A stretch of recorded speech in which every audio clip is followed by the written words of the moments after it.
Nkechi Taifa, welcome to the Chambers Chronicles. I'm thrilled to be here with you. Tell us where you were born. You're a native from D.C. Native Washingtonian, born and raised in the nation's capital. Why did you decide to go into law?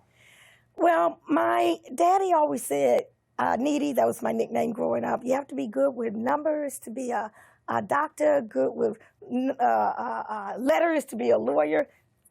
The solution was clear to me. I never was good with numbers, but I could talk.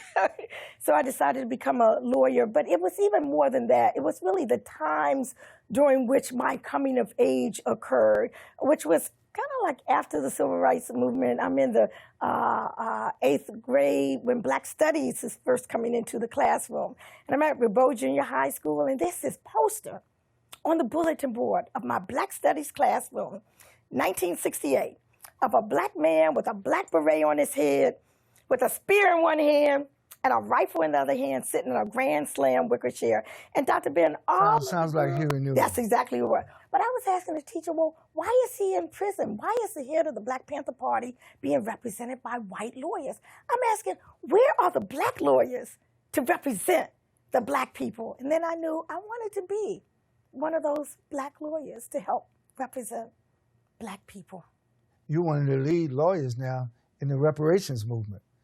Tell us about your relationship with Congresswoman Sheila Jackson Lee and H.R. 40, the legislation there in Congress on reparations. So actually, my involvement well predates Congresswoman Sheila Jackson Lee. I worked very closely with Congressman John Conyers when H.R. 40 was first being talked about and introduced. It came out in 1989. The Japanese American Redress Bill had just passed Congress as the Civil Liberties Act in 1988, and many of us in the community were looking around and said, well, if they could give reparations to Japanese Americans, what about us? So we worked very closely with Congressman Conyers in fashioning H.R. 40, what became known as H.R. 40, the Commission to Study and Develop Reparation Proposals for African Americans Act.